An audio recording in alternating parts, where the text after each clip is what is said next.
Hi family, welcome back to my YouTube channel.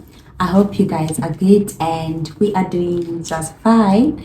So today I am with my friend and I will let her introduce herself. Hi guys, my name is Inga and I'm Lunja's friend. Yes. And she said, yeah. Yeah, and guys, as you guys can see by the title of the video, we will be taking you guys through like our first year experience as medical students at the University of Cape Town. We'll be speaking about like our first semester and then our second semester and us giving you guys advice and tips and everything. And I want you guys to also note that Inga is coming straight from matric and I am coming from like another degree. Yeah. Graduate. Yes, I'm a graduate. We will start by when did we get our acceptance letter and how was orientation week and everything. So Inga can start. Okay, so you guys, I got my matric results on the 19th of January. But okay, you passed. Yeah. And I got the message midnight, the one that tells you whether you got a bachelor pass and tells you the number of distinctions that you got. Yeah, and you got 7 distinctions. Numazana. But anyways, as I was saying, so then yeah, I got my message midnight, and then after getting my message, I started getting emails from like institutions telling me, well, okay, we're accepting you for certain programs. I had applied for mostly engineering courses and medicine. So then I was getting a lot of like engineering offers and medicine also, but it wasn't UCT. I was still waiting for UCT. So then the following morning when I went to fetch my statement at school, on my way there, I got the SMS saying that I've been firmly admitted for MBCHB at UCT.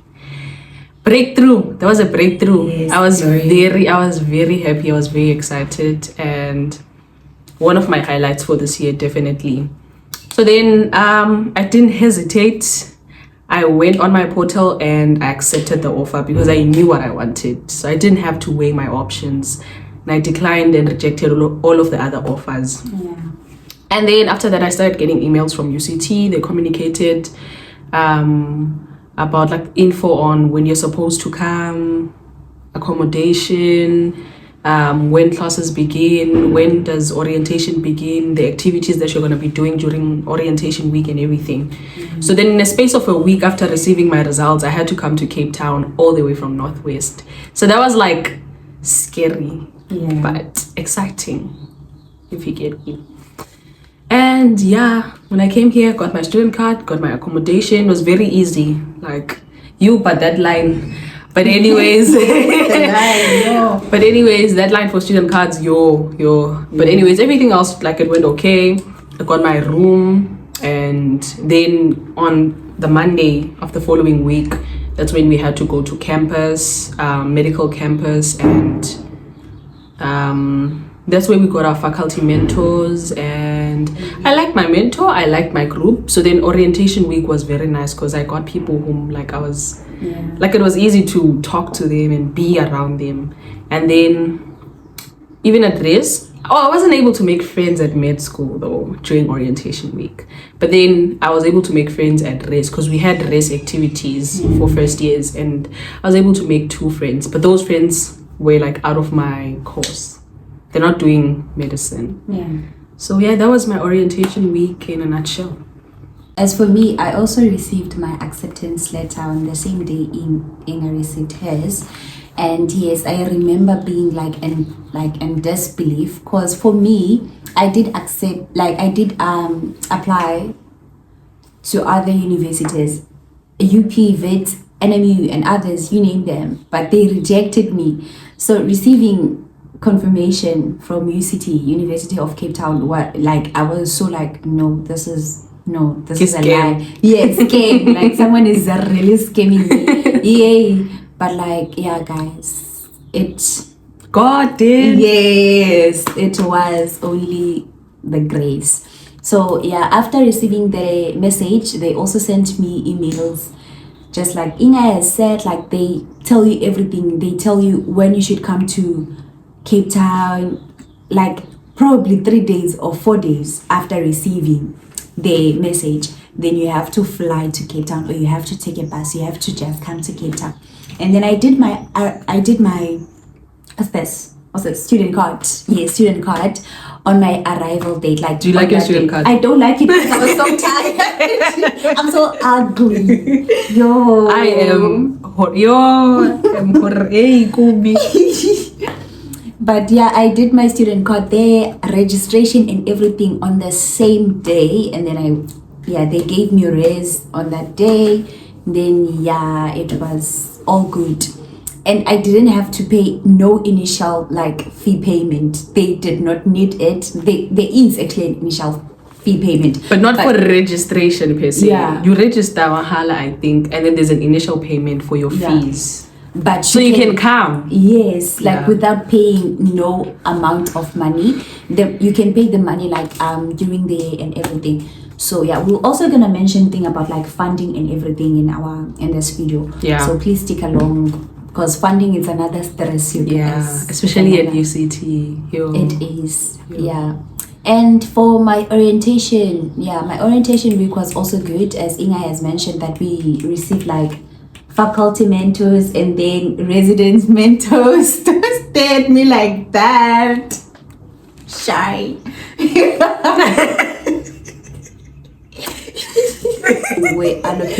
get allocated like a res mentor and a faculty mentor. I'm also happy. I'm still happy with my mentors. Like a mentor, guys, is someone who will be guiding you like throughout the whole entire year of your first year. So yeah, I guess we have covered everything when it comes to. Oh, another thing, that like when we were during orientation, seniors, like they kept on emphasizing on the importance of making sure that you are enjoying the free time that you have during orientation week.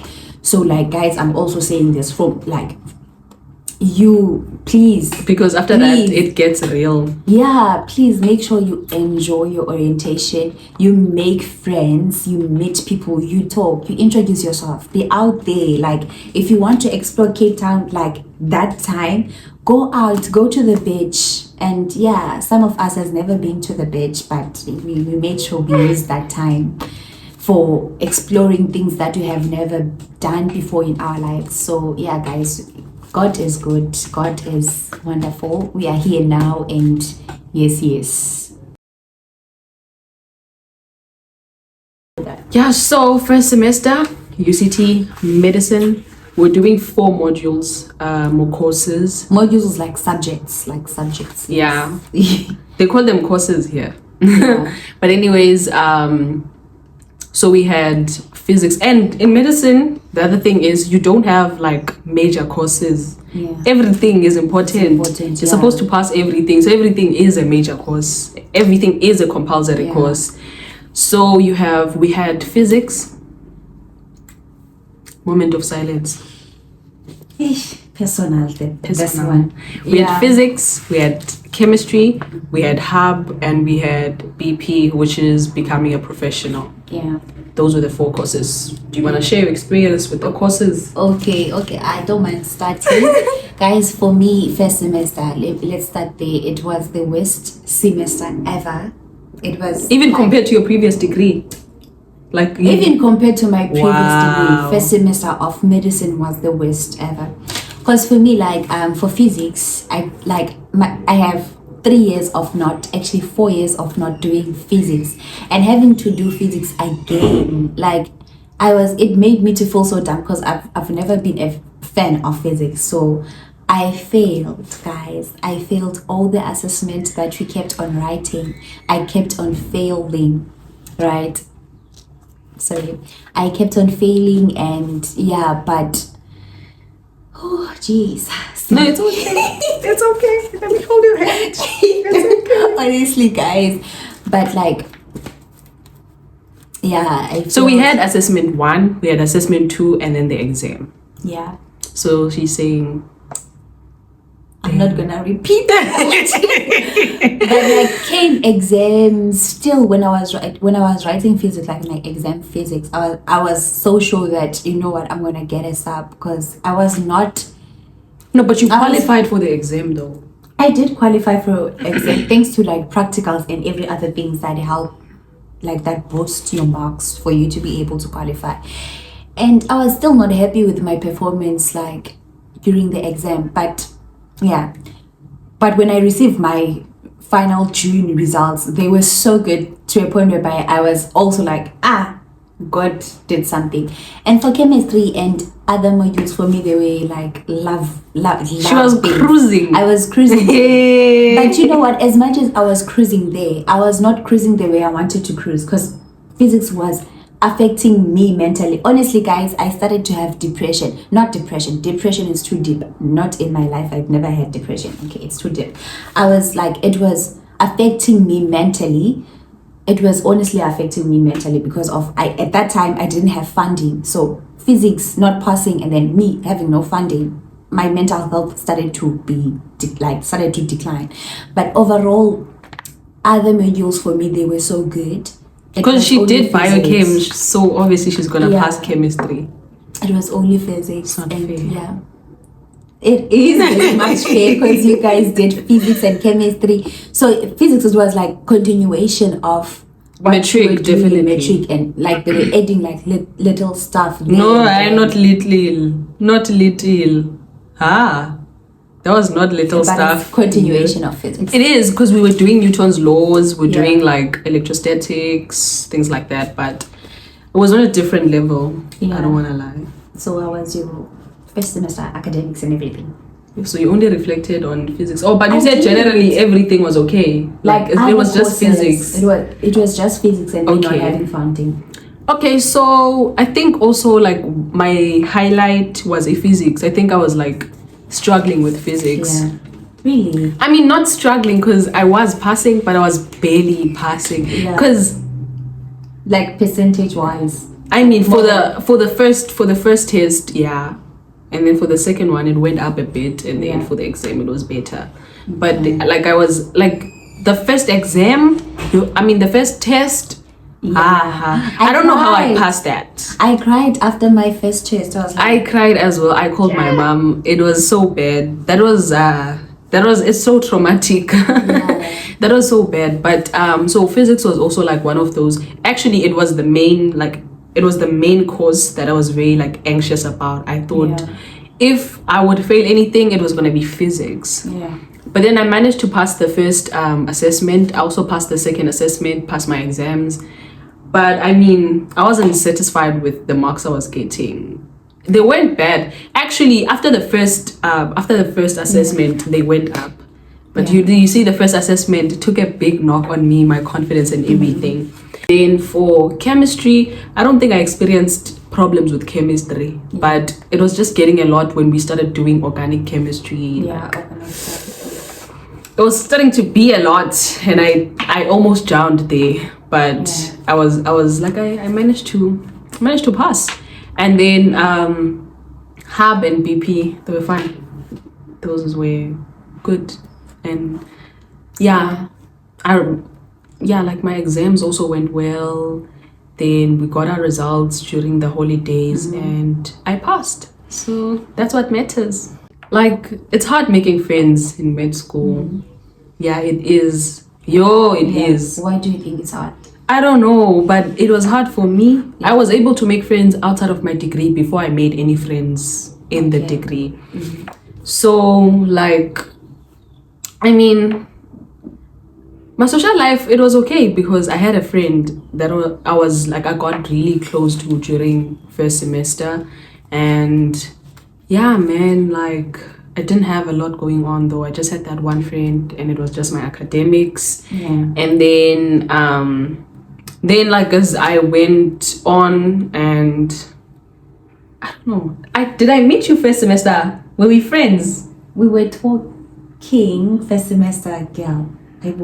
Yes, were we friends? Everything. Were we friends? But like we were talking. We were eating together. Yes. But we wouldn't like the relationship was not that strong, of course, because we were still getting to know each other. Yeah, I guess so. So Ulunje, I think I met her like Pambi. It wasn't like I spent maybe a good 2 months without having friends in med school. Yeah. I had people I knew, but it wasn't like friends. So I'd chill with Ulunje and other girls, and yeah. And then another person I met, Uliema. Shout out Liema. Yay. Yeah. So in a sum up, like how was your day? Like you woke up then you went to school, and then you come to school, you chill with your friends, and then that's it. That was it for you. Yeah, that was it for you. Yeah, like I didn't, honestly, that was it, because you go to school at 8, you come back at 5. Where do I get the social life? Yeah. Where's the time for the social life? So there was nothing going on, and that almost like depressed me, because I was just drowning in my books, and physics was stressing me. It was bad. First semester was bad. I gave it like a good 4 out of 10. Yeah. In terms of academics though, not other things. For me, my social life, it was so good actually for me. It was so good. I feel like I make like friends every day. Not friends, but like I meet new people, not every day, but like, yeah, I talk to a lot of people. And another thing that made it to be okay, it's because for me, I joined like societies. I joined Student Christian Fellowship. So I got to meet a lot of people. I got to know a lot of people from the beginning of the year. And yeah, it was like, yeah, it was good. It was same as you. I didn't have a lot of friends, like friends actually. They were just people whom I talked to. And as time was going, the bond was getting stronger and stronger with the people.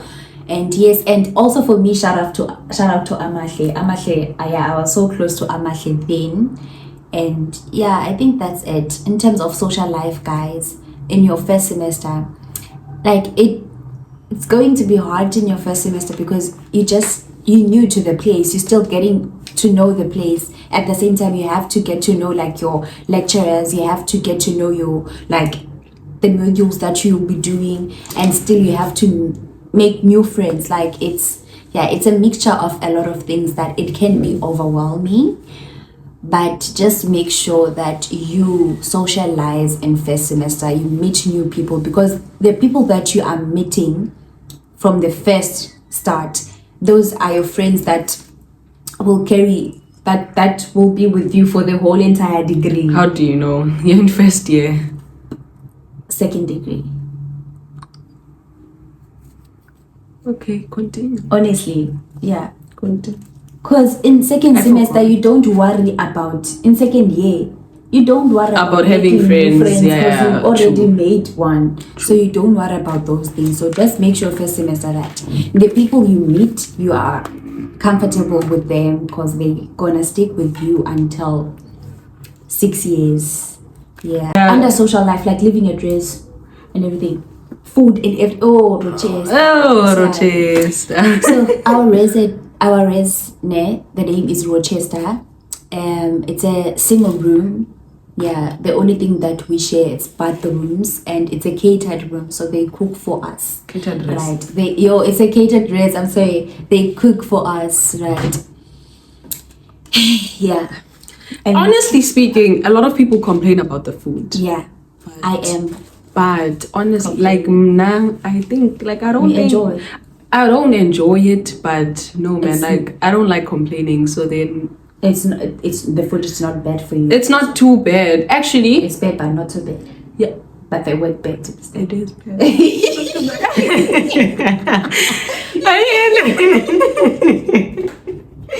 It is bad, but yeah. But I mean, like the feeling at tea, it's nothing. Like I don't know. The feeling at when I complain.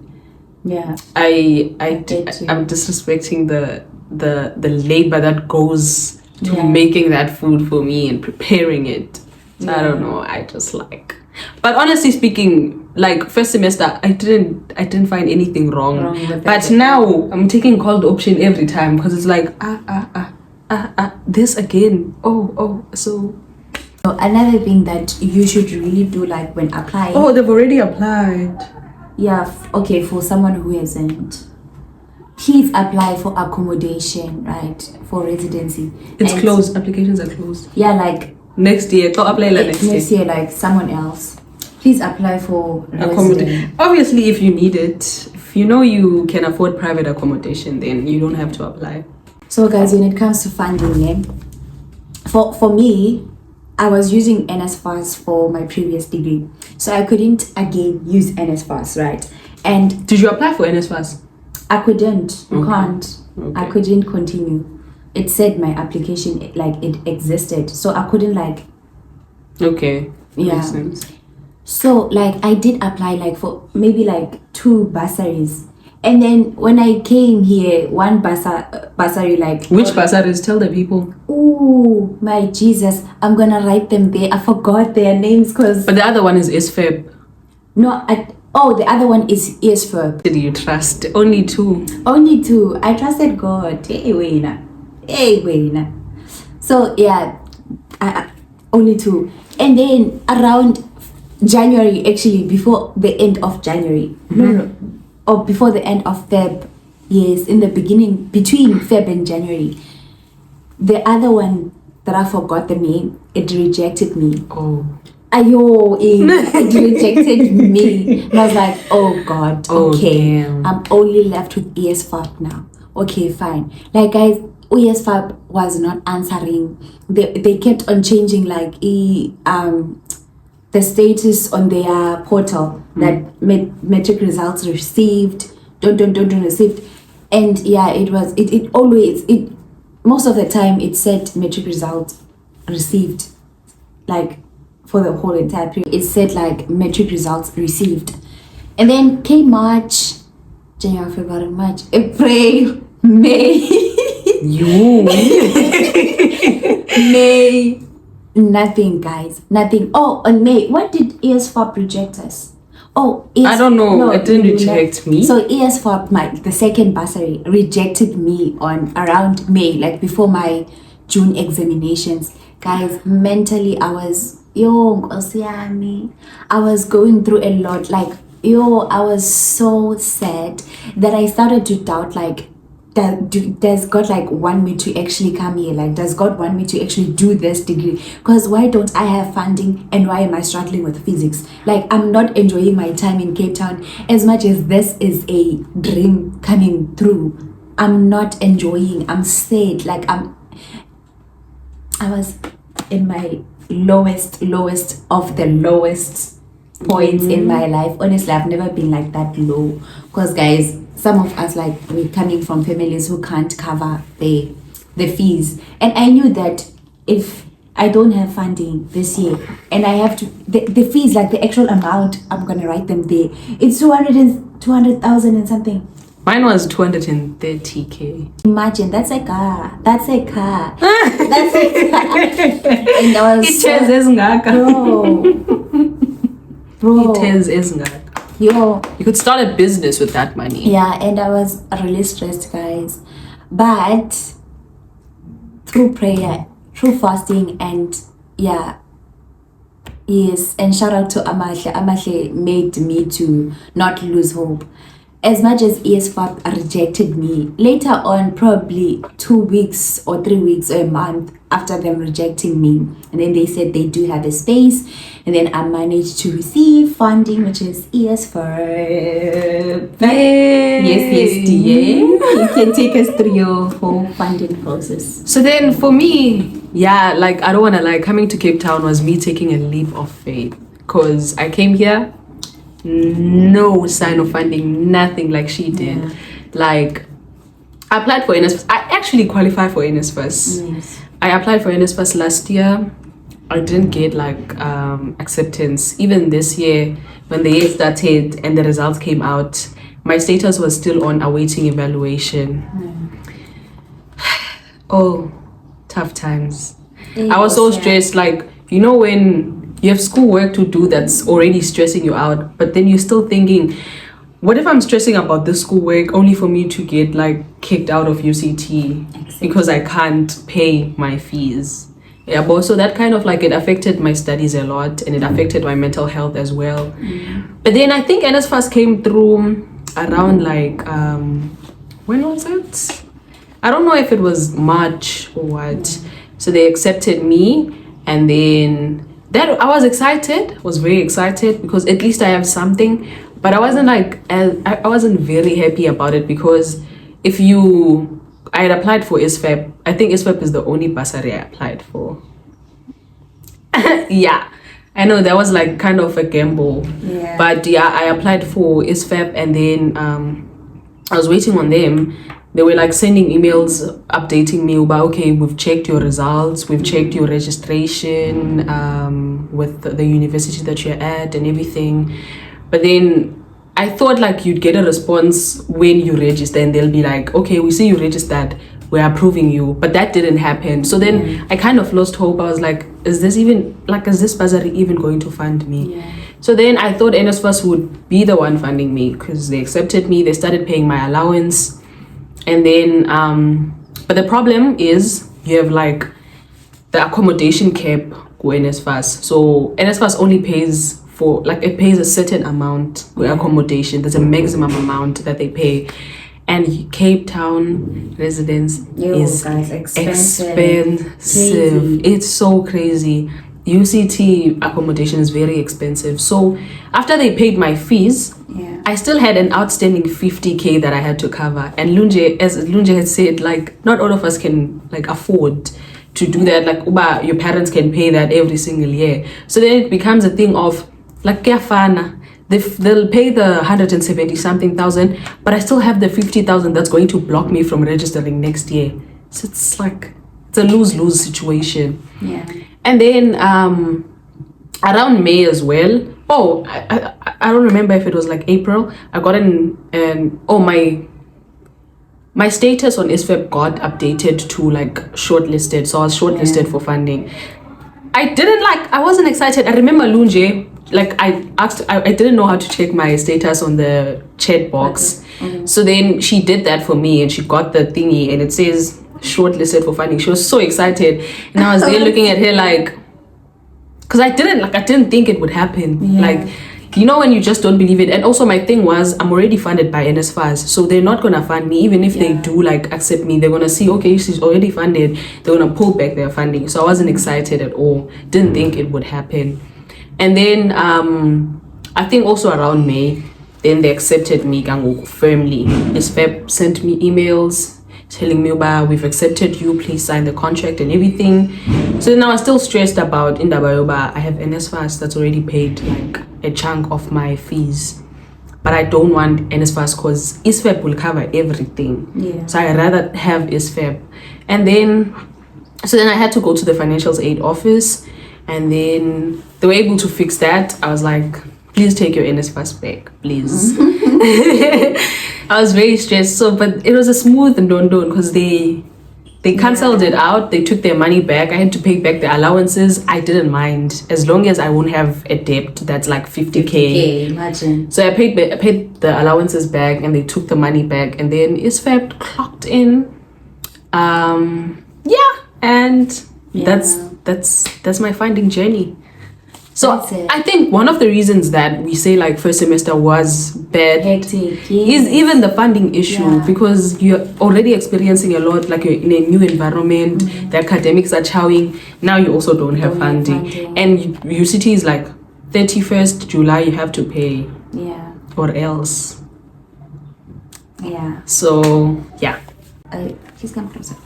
Apply for apply for as many bursaries as you can. Like apply even for universities. Apply for many universities as you can, please, my dearest. But we will be giving you advice and tips after everything. This video is so long, but it is very helpful. Yeah, we were doing languages mostly. It was Xhosa. You have to do Xhosa, you have to do Afrikaans, Prating, yes, Afrikaans.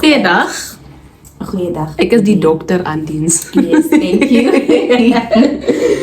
You have to do Xhosa, you have to do Afrikaans, and then you have to do becoming a health professional. Okay. And IBS. IBS, it's a mixture of anatomy, physiology, biochemistry, immunology.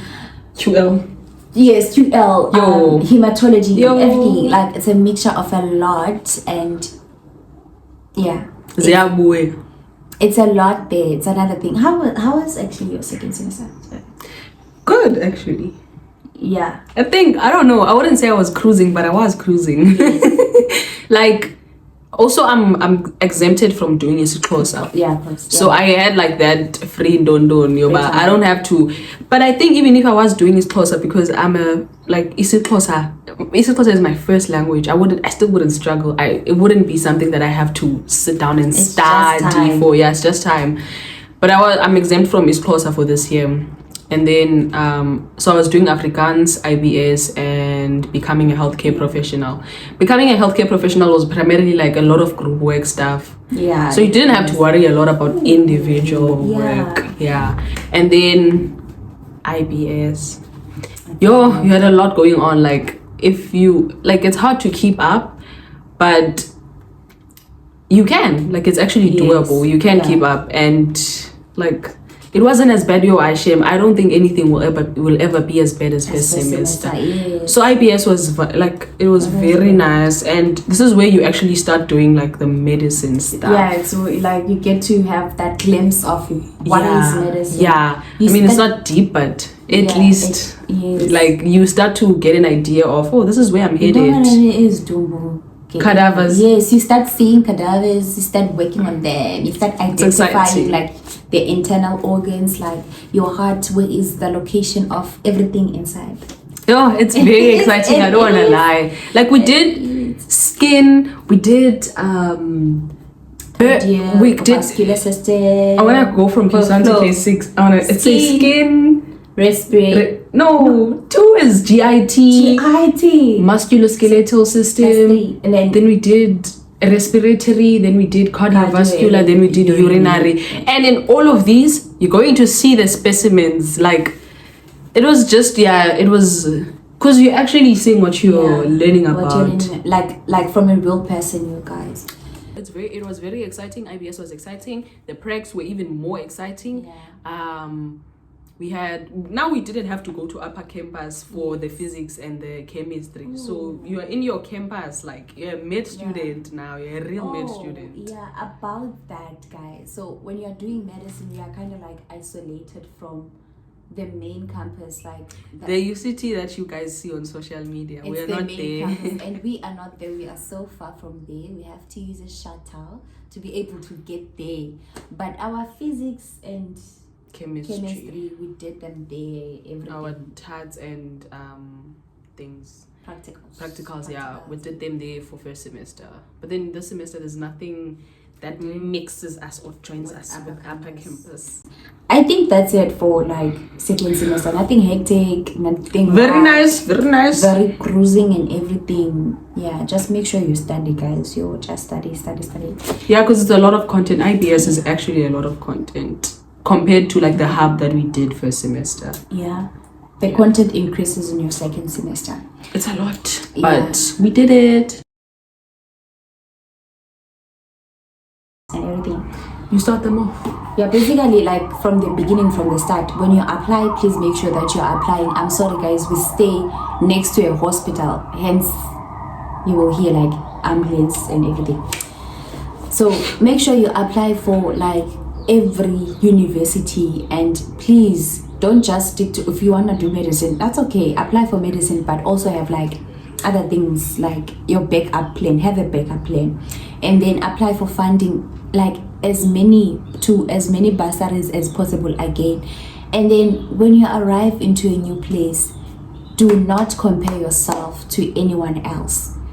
Just be yourself, be who you are, and people will get to love who you are, right? Don't try to change yourself because we're not, like, just don't try to change yourself.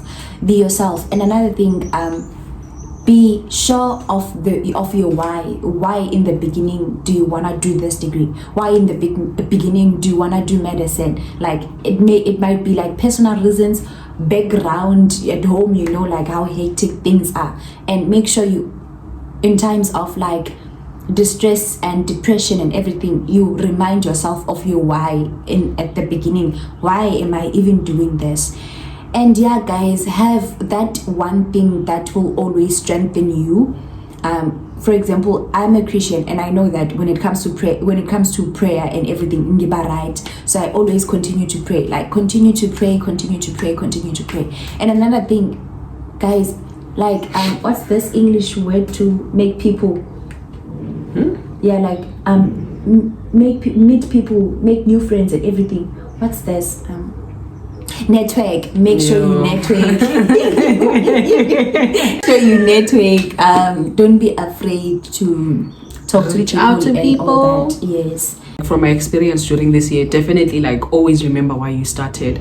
That's always going to keep you going, because there were times where I was like, I don't want to do this. Like there's no way I was made to do this. I was doing it for my family. Yeah, I was doing it for my family. Just because my mom and my dad just said they want a doctor. So but actually always remember why you started. Like things like your background, they do push you, but I know like the situation I left at home, so there's no way I'm going back at home empty-handed. And that's gonna keep you going. And always like find your people.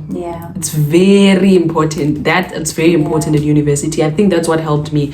Like don't force friendships, because you can actually like click with someone and then you see, man, this thing is not gonna work because maybe they have a certain like way of living that you wouldn't be able to keep up with, especially if climbing. For an example, a friend that like goes out regularly and they're gonna be like, friend, let's go out, and you don't have that kind of money. So it's like that person can be your friend, but I mean like it's gonna be hard to Can I have a lip gloss? it's gonna be hard to keep up with that. So finding your people is very important. People that you resonate with, people who understand you. It's very good. And then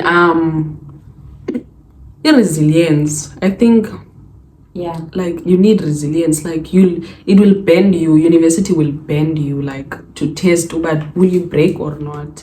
And I'm already talking about university first year. First year. I haven't even been through the other years. I haven't even gotten my results for my final like exam, but I already am saying like I've been bent. Maybe I'm still gonna be bent more. But it was really hard, and you can't afford to break. Like you can't afford. That's why I'm saying be resilient and actually keep on doing what you do, and seek for help.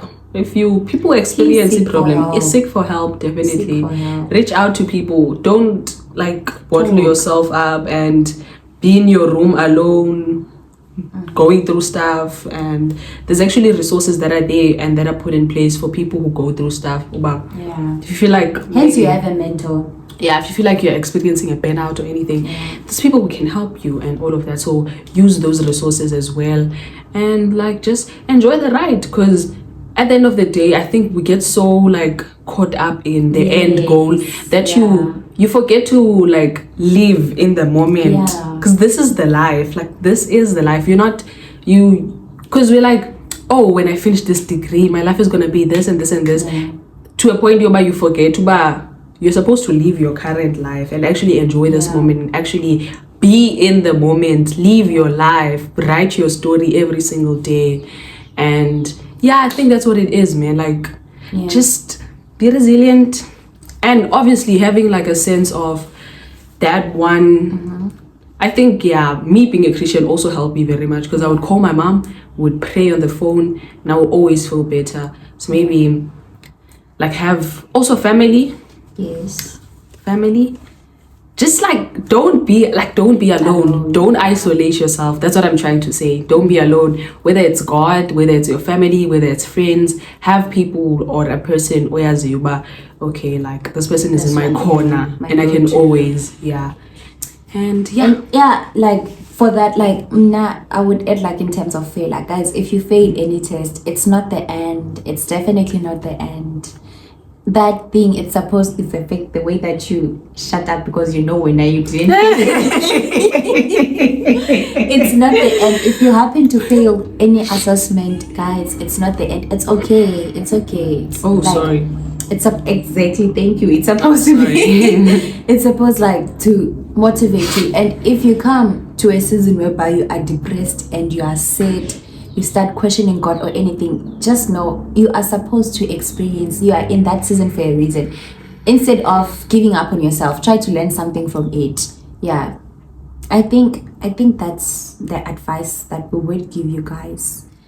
Advice and tips and everything. Medicine, remember, medicine, it's not only you. You are working with other people, so be comfortable with doing work with other students, otherwise you won't be happy. Especially at UCT, and I don't know about other schools, but here they force you, like they You force have you to- to work with people. Work with people. Yeah, you don't just work with people from medicine only. You work with OT, physiotherapy, Interprofessional. students. Yes, we work with a lot of other learners. And yes, my dear people, with that being said, as much as our experience was like this, we won't have the same experience as you. Just me as Inga, we have different experiences, and your journey, it's only your journey. Your race is only your race. So you don't have to have the same thing as us. If it happens that you receive your funding at November, that's okay. If you don't have funding, you don't get funding at first semester, it's okay. Continue to pray, continue to do anything that you know will help you, but it's okay. The point is, your journey is your journey. Don't compare your journey with anyone else's journey, okay? Yeah, and I think that's it for the video. Please do not forget to subscribe, like the video, and comment anything that you want to comment. Maybe you have any other questions, guys. If you have any other questions for me or for Inga, then type them on the comment section. And then yeah, I think that's it. Stay Thank you. blessed. Yeah, stay blessed. Thank you so much, guys. Bye, guys.